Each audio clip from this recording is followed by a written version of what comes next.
Cricket के मैदान पर हमने कई बार बल्ले और गेंद से चमत्कार होते हुए देखे हैं और एक बार फिर चमत्कार हुआ जिसमें मुंबई इंडियंस के एक बल्लेबाज ने न्यूजीलैंड में जाकर हाहाकार मचाया और आखिरी गेंद पर एक धमाकेदार शॉट जड़कर ऑस्ट्रेलिया को जिताया। जी हां, मुकाबला खेला गया न्यूजीलैंड और ऑस्ट्रेलिया के बीच में और इसमें मैं चमत्कार इसलिए बोल रहा हूं कि आखिरी में ऑस्ट्रेलिया को जीतने के लिए 2 ओवर में 35 रन चाहिए थे और आखिरी ओवर में 16 रन चाहिए थे। वैसा ही मुकाबला था जैसा विराट कोहली ने हिंदुस्तान को जिताया था और यहां पर टिम डेविड, जो आपको आईपीएल में मुंबई इंडियंस के लिए खेलते हुए नजर आएंगे, उन्होंने आखिरी गेंद पर शानदार चौका जड़कर जिताया ऑस्ट्रेलिया को।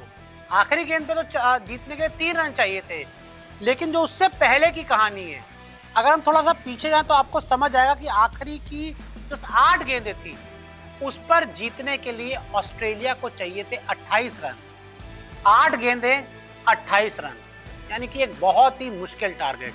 तो क्या हुआ, 18वें ओवर की 19वें ओवर की जो 5वीं गेंद थी, एलन मिलन गेंदबाजी कर रहे थे और टिम डेविड सामने बल्लेबाज थे। तो उन्होंने टिम डेविड ने एलन मिलन की इस गेंद पर शानदार सिक्स जड़ा, जिसके बाद ऑस्ट्रेलिया को जीत के लिए चाहिए थे 7 गेंदों में 22 रन और उसके बाद 19वें ओवर की आखिरी गेंद पर भी टिम डेविड के बल्ले से एक शानदार सिक्स निकला और उसके बाद जो स्कोर था वो 6 गेंदे में चाहिए थे 16 रन और 16 रन जीतने के लिए कोई बहुत बड़ा स्कोर नहीं होता। हालांकि उसके बाद जो आखिरी ओवर डालने के लिए जब टिम साउदी आए तो पहली गेंद उनकी वाइड रही, दूसरी गेंद उनको पे 1 रन आया और उसके बाद 5 गेंदों में 14 रन चाहिए थे और यहाँ पे लग रहा था कि अब न्यूजीलैंड इस मैच को जीत जाएगी। 20वें ओवर की दूसरी गेंद पर सिर्फ 1 रन आया, तीसरी गेंद पर भी 1 रन आया और उसके बाद ऐसा लग रहा था कि अब यहाँ से कुछ नहीं हो पाएगा, क्योंकि जीत के लिए रन ज्यादा थे और गेंदें थी काफी कम। लेकिन 19.4 ओवर यानी कि 20वें ओवर की चौथी गेंद पर टिम साउदी की गेंद पर टिम डेविड ने एक शानदार सिक्स जड़ दिया और इसको मिलाकर 6 और 1 7 8 9 और 10 रन, यानी कि अब आपकी 4 गेंदों पर 10 रन आ चुके थे और अब यहां से जीतने के लिए ऑस्ट्रेलिया को चाहिए थे 2 गेंदों पर 6 रन। बहुत ज्यादा मुश्किल नहीं होता, लेकिन 20वें ओवर की 5वीं गेंद पर आए सिर्फ 2 रन और अब यहां पर जीतने के लिए आपको चाहिए थे 4 रन। 4 रन से कम में कुछ नहीं हो पाता और टिम डेविड ने सऊदी की गेंद पर, आखिरी गेंद पर, मैच की आखिरी गेंद, ओवर की आखिरी गेंद, उस पर शानदार चौका लगाया और ऑस्ट्रेलिया को जिताया। और मैं आपको बता दूं कि इससे पहले न्यूजीलैंड ने पहले बल्लेबाजी करते हुए 20 ओवर में 215 रन बनाए थे और न्यूजीलैंड की तरफ से रचिन रविंद्र ने 6 छक्के लगाए थे, 35 गेंदों पे 68 रन बनाए थे और डेविन कॉनवे ने 40 गेंदों में 63 रन बनाए थे।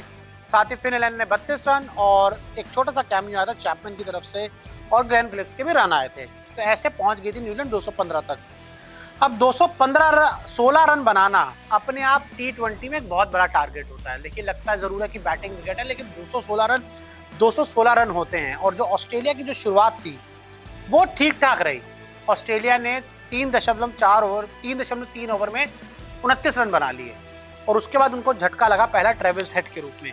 लेकिन उसके बाद जब एंट्री हुई मिचेल मार्श की, तो मिचेल मार्श ने एक छोर पकड़ लिया और उन्होंने न्यूजीलैंड के गेंदबाजों की अच्छी खासी कुटाई की।